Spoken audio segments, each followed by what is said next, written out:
Welcome to Midlife Crisis. Welcome. We are going to be talking about Star Wars. I know no one else does this. Yeah. No one is in the mix on this. Small indie films. It's a small indie film and associated ephemera and media that go along with it. Yes.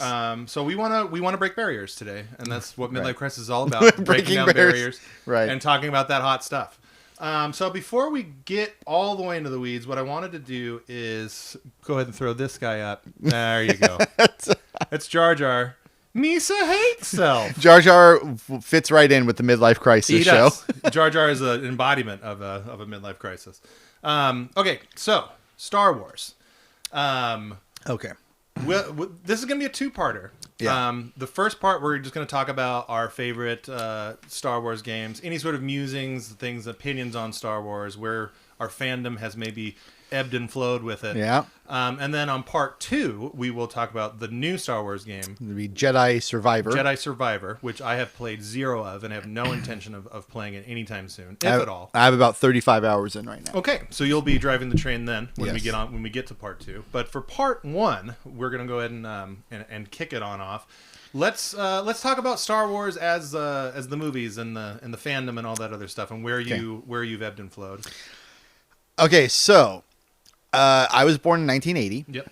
And that was the year that Empire Strikes Back came out. Mm-hmm. But by the time that I'm going to say 5 or 6, Star Wars was already a part of my life. The movies were out on VHS by then. Another dated reference. Mm-hmm. Everybody had those VHS tapes. I still have VHS tapes. And this was an interesting time because I was young enough to be obsessed with Star Wars, like all kids were. There was only the 3 movies. There wasn't anything else. But the media wasn't that accessible unless you had parents who actually bought you the VHS tapes. Right. Not everybody was that lucky. That is the case sometimes. All you bougie people who grew up in your castles and were able to get Star Wars VHS tapes, kudos to you. But we didn't have that in my house. The closest that I got is that I would watch Muppet Babies, and every now and then they would use clips from Star Wars in Muppet Babies. That's so cool. And I would wait for those episodes, and I just thought that was like the coolest thing. So as a young kid, you're into Star Wars. Like every kid. Like every kid ever in your age range, for sure. And an older half-sibling who had the action figures. Mm-hmm. And he had, I specifically remember, an AT-AT walker, which was like really, really cool. Yeah. And he had the Princess Leia when she's dressed up as the bounty hunter at the beginning of Return of the Jedi. Mm-hmm. He had that too, and I just thought that was the coolest thing. So I stole all of his toys. Shout out Travis. Mm-hmm. And really anything I could get my hands on at this time when there was 3 movies and there was nothing else other than the VHS tapes. Right. So that's how it started. So then before I jump in with where were you, like, in terms of fandom? Where are you now in terms of overall looking at Star Wars big picture? You were a big fan as a kid. Yeah. When the special editions came out, I know you were like 16, 17, 18. So yeah, because you have to talk about it much like this show as being an arc of our lives up until this point. Mm-hmm. My Star Wars fandom has had a similar ebb and flow to it. Certainly it was flowing like a raging river during those early days. Mm-hmm. And then when the special editions were announced, I was in high school, and that was like a real event. Ooh, they're adding stuff. There's going to be an extra scene. Well, the mere fact that they're coming back out, and you can see them in the theater. Now I could see them in theaters, and I was, the perfect age for that as a teenager. In fact, the second movie, Empire, my friend won tickets for that in Hollywood. We lived out in Southwest Riverside County at the time, so it was like a 90-minute drive. But he won tickets, and so we drove all the way to Hollywood to go see the Empire Strikes Back special edition premiere. Yeah, and even though, like, when you saw the special editions, and when you saw A New Hope, and you saw Han walk on Jabba's tail, and you saw the CGI Jabba, this is I forgot about the tail when he goes, Yeah. So this is like 1997 CGI. I remember even then being like, George, I expected a little bit more here. Yeah. See, that's where you're wrong. And well, and especially because the thing that's so innovative about Star Wars, or at least was in the 80s and 90s, were the special effects. Yeah, yeah. Way ahead of their time. And then so you get these special editions, and George Lucas is marketing the hell out of them, saying like, hey, now we've got all this computer technology that we didn't have back then, so we can do all this crazy stuff, and you're going to see it all in these special editions.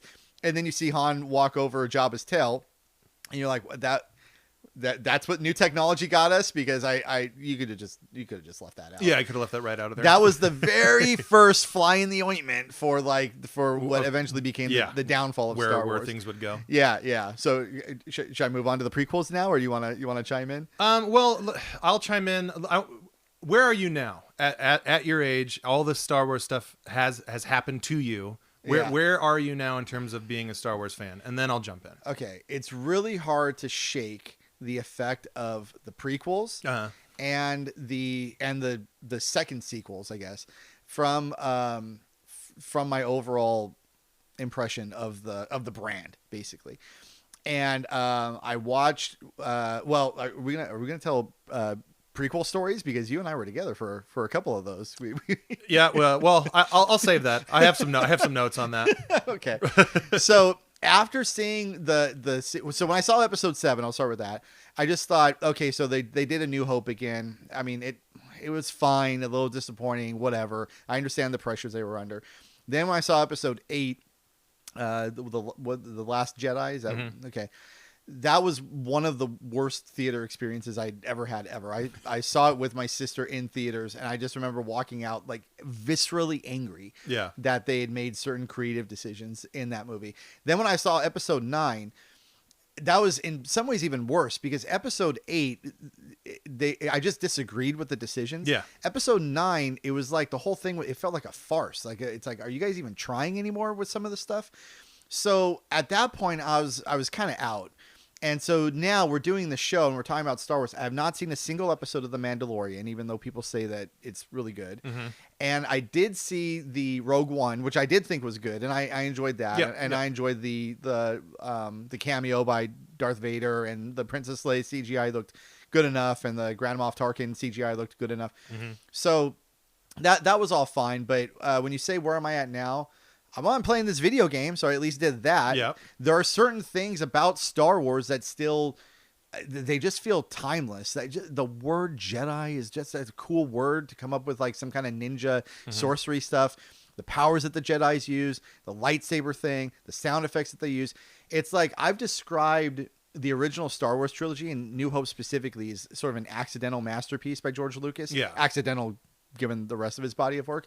But there are some things in there that are still, they're just really cool to me. Yeah. They just remain really cool. They will forever be really cool. And whether it was just some stroke of genius that whoever did the sound effects came up with the perfect sound effect for a lightsaber coming on and coming off, or the idea of the weapon entirely, or all the Kurosawa influence, all of it.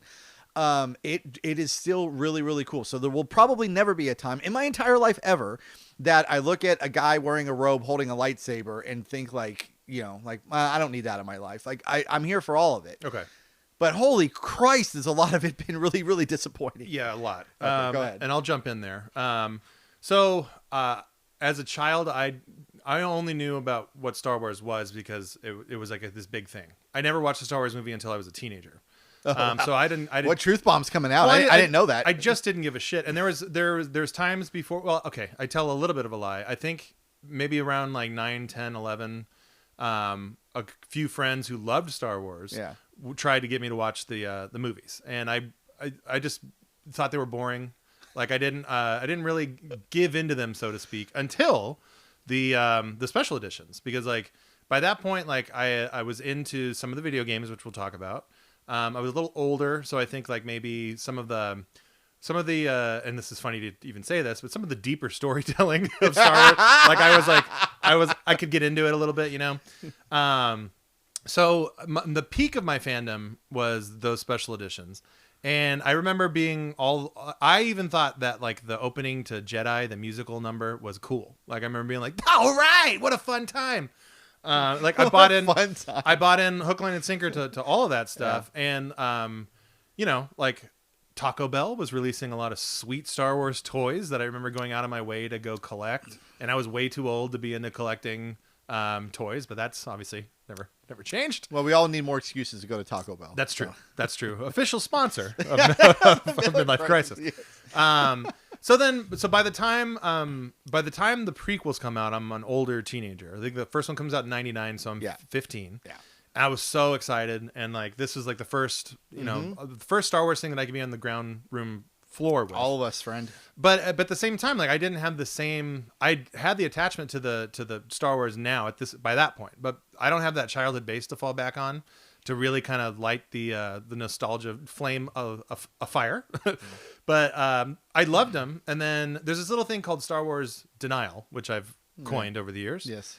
And it always happened the same way with the prequels. The prequel episode 1 goes in the theater. I watch it way too many times, spend too much money on it, and I think all those reviewers and professional film critics got it wrong. This movie's actually really good. And then the movie comes out on home video. I watch it, and then it's like, ugh. All right. Yeah. There's some, pod racing is way too long. Everybody says that. It's true. Little baby Anakin is not super good at acting. I think everyone walks away with episode 1 thinking like some cool fights, and Darth Maul looks pretty neat. Yep. And that's kind of it. And then of course all the stuff where Star Wars really loses or really starts to shit the bed, like changing the way the Force works with midichlorians, all that stuff.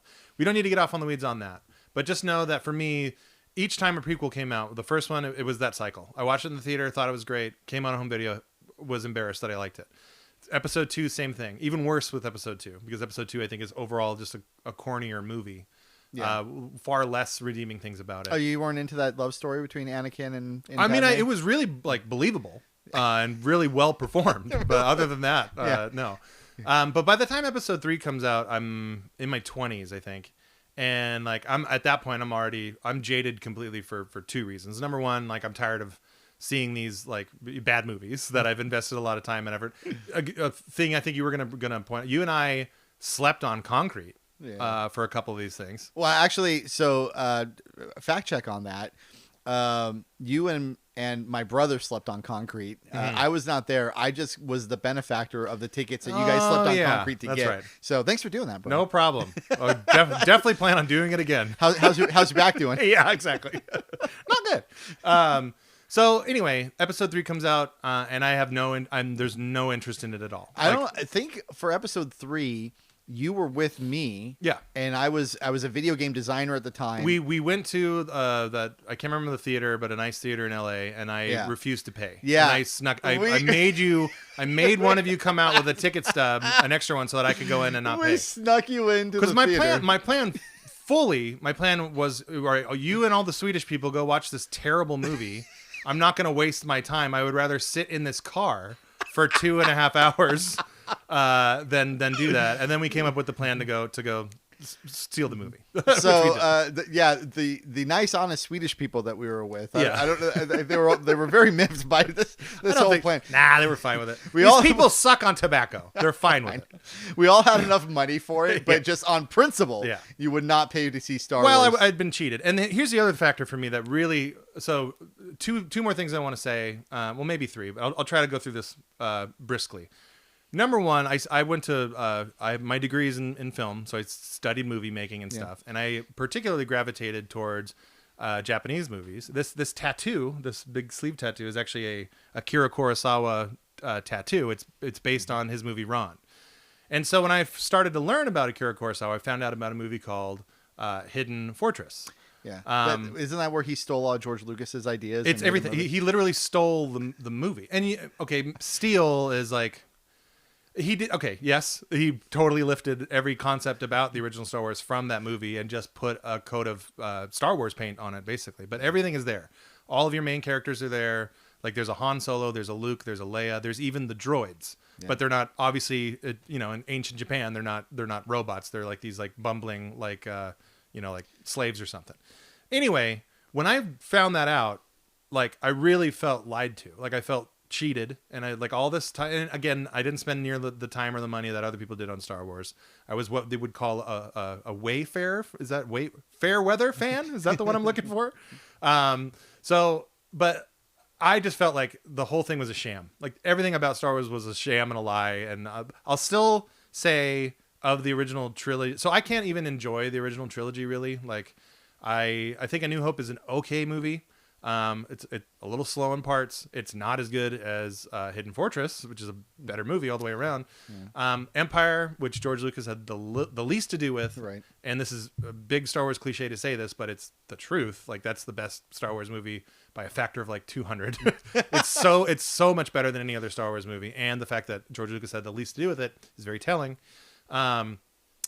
Those prequels, I think I look back on now and I think they're funny. As a fan of really terrible movies, those are some of like the cream of the crop. You watch them like you watch Troll 2 or something. Yeah, exactly. Or The Room. Like it's just like, let's put these on and laugh at them. What's up, YouTube? It's your boy. Back with another video.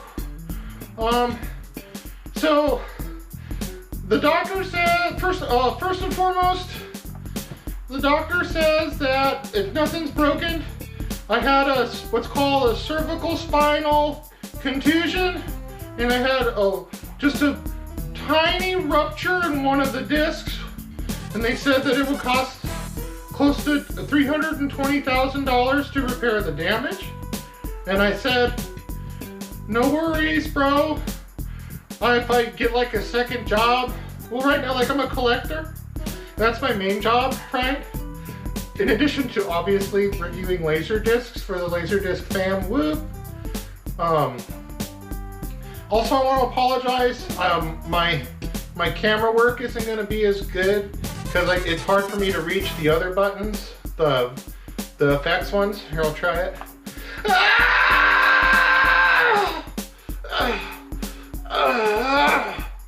Here we go. Wait. Here we go. Woo! Okay, that's probably the only one I'll be able to do. Today we're gonna talk about another fucking kick-ass, badass movie on Laserdisc. It's Highlander 2, The Quickening, starring Christopher Lambert and Sean Connery. Christopher Lambert, of course, played McLeod in the original Highlander movie. This is part 2, The Quickening, and I don't exactly know what The Quickening is really all about, but they did like mention in the movie it's like, so it's like magic but from another planet, which I don't remember any alien stuff in Highlander 1, but obviously, to be fair, I only have Highlander 2, The Quickening on Laserdisc, so I mean, if any member of the Laserdisc fam out there has a copy of Highlander 1 that they want to get reviewed by Pole Pro, you know your boy. Like and subscribe. Now, all of the stuff that we just said, every for both of us, I think we should probably say like these movies are made for kids. They're children's movies, and by and large, children like these movies more than say I would. But I do think that those last 3 movies, I only saw the first one, which was Force Awakens, and what I felt about it was like a lot of Star Wars fans got together a whole lot of money and they made like a Star Wars fan movie. And so it wasn't terrible. It wasn't breaking any, I mean, it was really a lot of retreading. Beat for beat. Beat for beat. Like we made another Star Wars. But I wasn't offended by it. The second movie, I just didn't get around to watch. And then I eventually did watch it at my sister's house and I fell asleep during it. And I don't fall asleep during movies. Like I can count on one hand the times I've done that. And that movie did it. And I never went back to finish it. I have no intention to finish it. And I've not seen a single frame of the third one because I've got better things to do with my time. Just flat out. So I think that in a nutshell, if you would have told me at the peak of my Star Wars fandom, which was like, late 90s, that there would be a day where there's going to be so much Star Wars stuff coming out that you're going to be, not only are you going to not at all going to care about it or watch it or go out of your way for it, because that's kind of mind blowing in and of itself, because I did love Star Wars so much for a period of time. But not only would I not care, but like you'll be like almost mad, like there's too much going on. I saw Rogue One as well. I think that's the best Star Wars movie maybe ever. And that's not to say that I think that it's like some 10 out of 10 movie. I just think it's a good movie, really well made, good storytelling, a lot of practical special effects. Like it was good. Yeah. Everything about it was good. But yeah, so that and Empire are the two that I have time for. And then the other ones, the prequels I'll watch to laugh at. And then the new ones, I wouldn't piss on if they were on fire. And just like you, I've heard things about Andor being really good. I've heard things about Mandalorian being very good. Yeah. There's the Obi-Wan show. My hurdle with that is I couldn't be less interested in a brand. Maybe Marvel. I'm maybe more less interested in something. And they're both owned by Disney, which is really funny to say. Yeah. So anyway, I don't mean to shit in anyone's rice bowl here. I'm just not a big fan of Star Wars in general anymore. Star Wars show, first 20 minutes. Star Wars sucks. Well, no, you took care of the heavy lifting of saying like, I kind of like it. And then I jumped in there and said, no, it's awful. It's well, really I kind of like at least my memories of the original trilogy. And you know what? Akira Kurosawa, he didn't come up with that lightsaber sound effect. So all fair. Totally fair. That's the most fair thing you've ever said as it relates to Star Wars.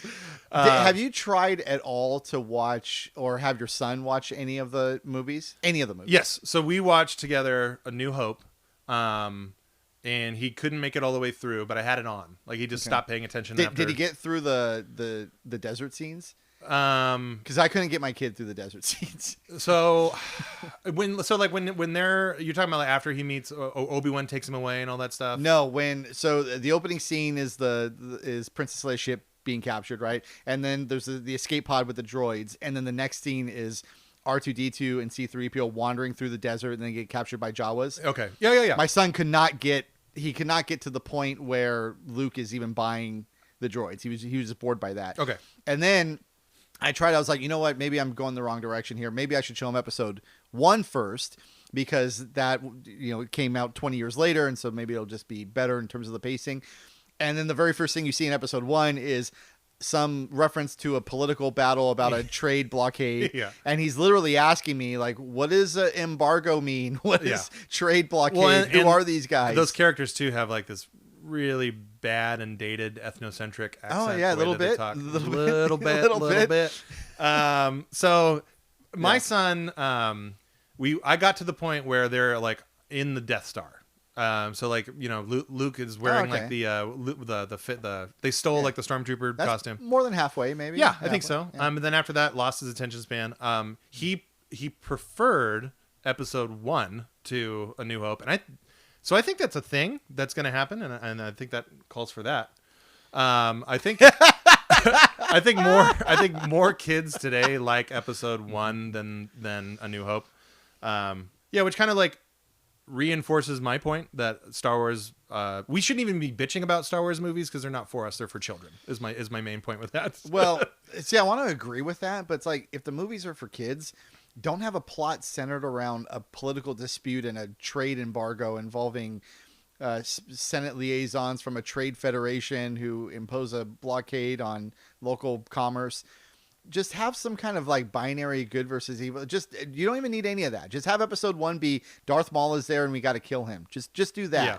And then maybe have like more lightsaber fights, because you're asking for way too much, because at the time all George Lucas wanted to do was like come up with new filmmaking techniques using technology. Yeah. That's all episode 1. That's all the prequels are about. This is true. It's like, hey, look what I can do with computers.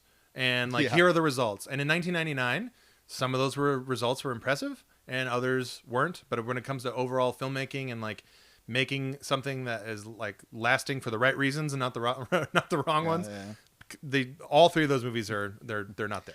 I like that you talked about the ethnocentric problems with the voice actors of the Trade Federation guys. And that's only the second most offensive accent in the entire movie. Oh yeah, because your boy Jar Jar here. Can we see him hating him? Here he comes again. Coming on. Yeah, So listening to that character talk is like, you're looking at like a racist film from the 1920s or something. You really are. What's funny is when you hear, I've seen interviews where he tries to defend that character and he'd be like, well, it's Chewbacca. It's Chewbacca for a new generation, which is like, okay. Agree to disagree on that, George. So I think in a nutshell, that kind of describes where we are. I think it's safe to say that you are a bigger Star Wars fan, and not like you're a super fan. Yeah. But you're a bigger Star Wars fan than I am when it comes to this stuff.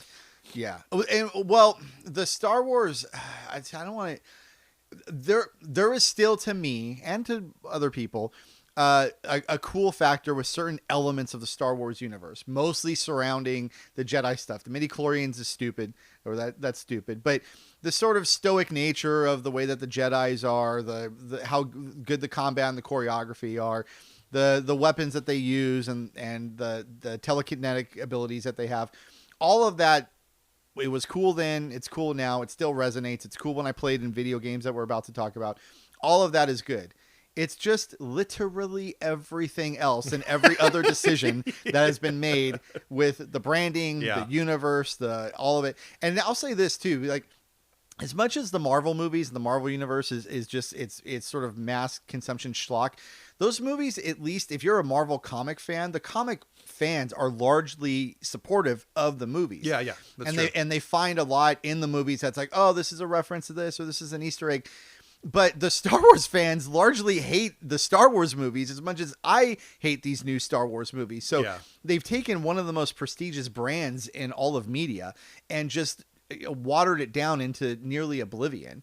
And some of these games are good, and we'll talk about maybe some games that aren't good. But man, when we were of age, in the late appropriate teens, Star Wars age, it was like the most valuable brand, maybe in the world. Yeah, in terms it was. Of what the media for sure. And when it comes to popular culture, especially when they're like crescendoing into the prequel releases coming from the special editions, obviously in my lifetime, because I was born in '84, that's the hottest period that Star Wars ever was. Definitely. And it took a long time, I think, for like I was going on with my Star Wars denial.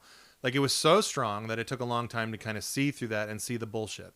I can remember a news report where they were talking about George Lucas writing the scripts. This was like 1995. Yeah. Like that got a news segment that he was writing scripts for a new Star Wars movie, like on the 11 o'clock news at a time when there was no internet and like 6,000 channels. It was like valuable news time got dedicated to him writing scripts. And then when the trailer came out, which by the way, if you've never seen any of the movies, the trailers for all of them, but especially episode 1, dude, it holds up really, really well. Episode 1, I'll go ahead and say this. And my opinions of Star Wars at that time certainly color this. But I would have told you that's the best movie trailer I've ever seen. Me too. I totally agree with you that it holds up incredibly well. It shows it does what a trailer should do. It makes you excited for that movie. Yeah. And it does it maybe better than any other trailer. Oh ever. yeah. That also got a new segment. My brother and I recorded it on VHS. Yes. And for like 3 months, we would just watch the trailer like daily to just see it, because that's all that we could get until the movie actually came out. So yeah. So to see where it started, like how it started and how it's going. Yeah. That's a fairly precipitous fall. It's different. But it's a compliment to me, at least, for the things that the branding got right, that even after all the bullshit that we've been put through, for me, new Star Wars game comes out, it's supposed to be pretty good. I will check it out. If it's doing the Star Wars things that any game in the Star Wars universe needs to do to pull me in, then I'm going to be here for all of it. There'll be a platinum trophy at the end of it for me. So it's still got at least that much pull with me. And I'll say some of the elements of Star Wars I'm still also I have a fondness for. Which ones? Which ones are those? Well, one thing that we haven't mentioned at all, that I think the thing that I have the most fondness for out of the entire deal is the music. I think the Star Wars music, and I'm sure that there's stuff that is also blatantly stolen. John Williams. Yeah, that's a. But I mean, altogether as a package and how it fits, like that's the most memorable thing to me. I think. Out of the whole kit and caboodle. The Star Wars theme, the Imperial March, those two are just like, dude. Even in episode 1, Duel of the Fates. Duel of the Fates is great. It's great. Binary Sunset is great. So all that stuff. I mean, that part it's unfuckwithable, and I think that when you go and play Star Wars games and you hear that music, you're like, okay, that's cool. I'm into that. Yeah. So what I'll say, and we can, what I want to do to close out part one is let's each briefly talk about what are, just off the top of your head, when I say Star Wars game, the first thing that comes to your mind, and talk a little bit about that game and why you think it's great. So if you want, I'll start while you can think of this. Okay. So for me, Rogue Squadron for the N64, I think is it's the ultimate Star Wars game. It's the best Star Wars game. Now, the caveat for me is that I never had a PC powerful enough to be able to play like some of the more beloved early Star Wars PC games. So X-Wing versus TIE Fighter, all that stuff. I have no frame of reference for that at all.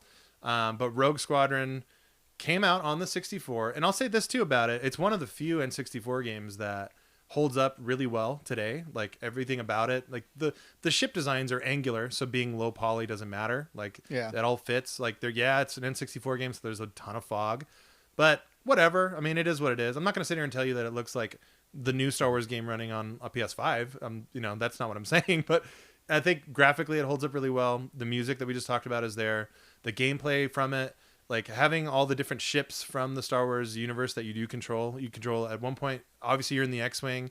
There's missions where you have to do that bomber one, which I don't know the name of. Oh, I forgot about that. Yeah, so all of that stuff, there's so many different things so what that game is at its core is just like a space shooter, except for you're almost never in space. Like you're always on like a home planet surface type of thing.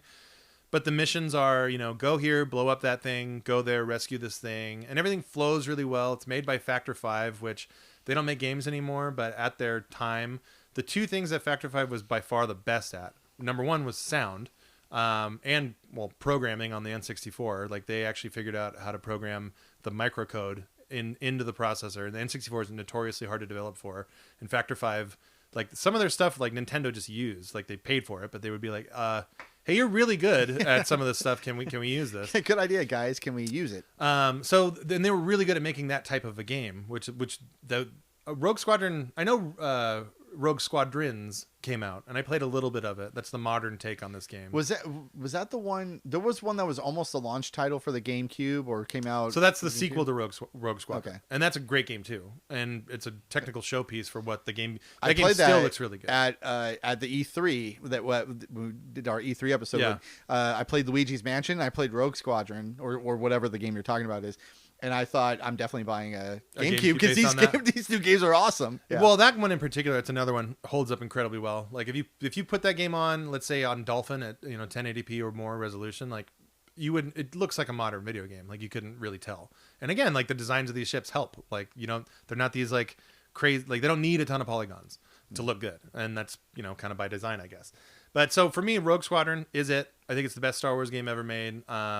Some shout outs that I'll put out there. Star Wars Arcade for 32X is really good, and one of the few like good 32X games.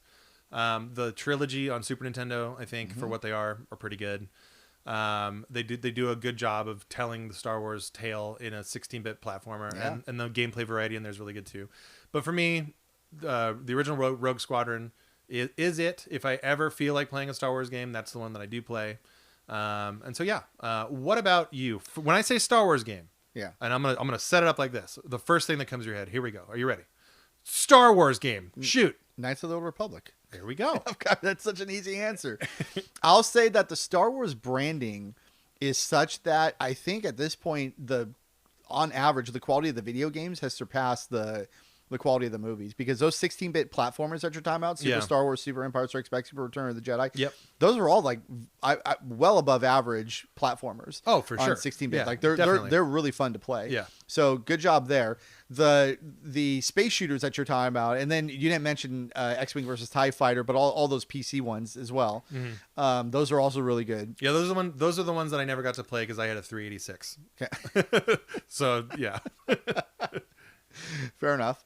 But when you say Star Wars game to me, and I'm thinking of something other than the game that I'm actually playing right now, it would be, of course, Knights of the Old Republic. It's one of the best narratives that's ever existed in any game ever. And it happens to be in the Star Wars universe. And it happens to be developed by BioWare when they were at the absolute height of the powers of their powers. So I'll keep this really brief. When I got my Series X and I was messing around with all the backwards compatibility stuff, I put in a copy of Knights of the Old Republic and briefly, played through the intro to the game. a lot of time has passed, but man, if you really like that game, I recommend not playing it again. So this is such a good point. This happens a lot, and we're going to talk about this on this show, and we should do a whole episode on this, but the feeling that you have when you play a game because of technological changes. Okay, we're not going to birdwalk too much on this, but I have people that recommend to me all the time, go play this game that you missed from PS2. And a lot of times it just doesn't work because either the graphics, you're used to new graphics. Yeah. So the old graphics are too jarring for you. And I'll argue, and there's nothing wrong with this at all, but like I think you're a type of gamer that like I never hear about you playing old games. Like you never really play retro games. You have an admiration and a respect for them. Yeah. But like when it comes to you playing, this is daddy's free time, I'm going to play a video game. It's 99.9% a new game. Is that true? That's mostly true. And especially now because there's so many big AAA games coming out, I'm struggling to just keep up with all the new stuff that's out there. Yeah. But when I got my PS5, I never owned a PlayStation before. I went back and I tried to play some older games, specifically the early Uncharted games. And I really didn't like Uncharted 1. Came out in 2007. I'm playing it in 2020, late 2020. Yeah. It's like, this isn't, so look, he's climbing a thing. Like the stuff that was innovative at the time isn't really innovative now. Totally, so when you go back and you play it, you're seeing version 1. And I just don't have an appreciation for version 1 of this new gameplay technique that it was introducing because now I'm spoiled by the iterations that have taken place in the year since. The other quintessential example of this is, the Quantic Dream games. Stars. I have to tell the story. It's worth telling. So I played the opening scene of Detroit Become Human, and it's fantastic. And I was like, this game is amazing. I'm not going to play any more of it. I'm going to go back and I'm going to play all the other Quantic Dream games in order so I can experience the growth and like all of the amazingness. And then so I go back and I play their first game in that genre, which was Heavy Rain. Yeah. And it's awful. It's one of the worst games I've ever played. It has not held up well. The plot is garbage. And then after I did that, I went back to all of my friends, including you. Yes, yeah. And I was like, hey, how about Heavy Rain? What do you remember about that? And you said, I remember it being awesome. Yeah. And that's the exact same thing that we're talking about now with Knights of the Old Republic. I played Knights of the Old Republic in 2003. Yeah. I have not played it since. I know that they're doing a remake. I will play it when it comes out. I hope it's great. You are almost assuredly correct that if I went back and played the original game now, I would be like, what the hell is this? What did I ever like about it? And that's the thing with Heavy Rain, too. It's the exact same thing. Yeah. I would say I would definitely recommend not doing that. I will say, though, Rogue Squadron, and I will color this in that I'm a huge retro gamer. Like I've half of the amount of time that I play games, I'm playing older stuff. Like I like it, and I like discovering old things that I didn't play back then. But I think Rogue Squadron is timeless. Like it was just as good then. Well, I'm not going to sit here and say it's for what it is, given the context of being an N64 game. It holds up incredibly well and better than I would say Knights of the Old Republic because it's not trying to be so ambitious with its storytelling and all the different narrative choices that you can do and what have you. So why don't we button it up here? If you want to talk a little bit more about Knights, we'll do it on part 2. But in part 2, I really want to get into that new one because a lot of people are saying it's very conflicted out there. Like I've heard people say that this is the best Star Wars game ever by a lot. And I've heard people say like this game is total shit. So I want to get your take on that. And we will come back to get that take on part 2. Stay tuned. Unboxing, of course. Ew. Plastic one. Not our favorite around here. Here we go. Big ass CD. Ow! Big ass CD, the Laserdisc difference, of course. So in the movie, there's like these hoverboard guys from the other planet where McCloud is from, and they go and they chase him around. And I thought that was pretty cool because in the first Highlander, it was mainly like sword decapitations and stuff, and then this one has that also in addition. But really what breaks it up is like things like the hoverboards, and also in the quickening, they're the hoverboard guys. They do this like really like spooky bad guy laugh where it's like. Oh. Oh. Oh. Oh.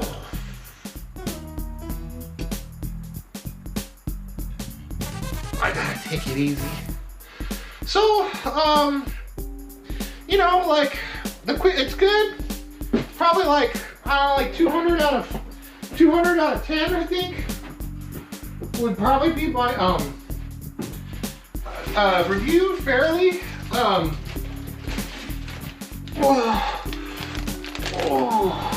Although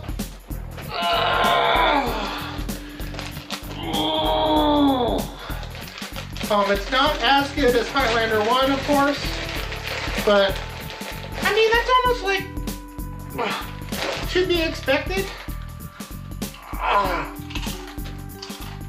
I haven't eaten yet today, and I need to eat before I can take my pain medication. So, like and subscribe. Laserdisc fam. I love you. And we'll see you on the next one.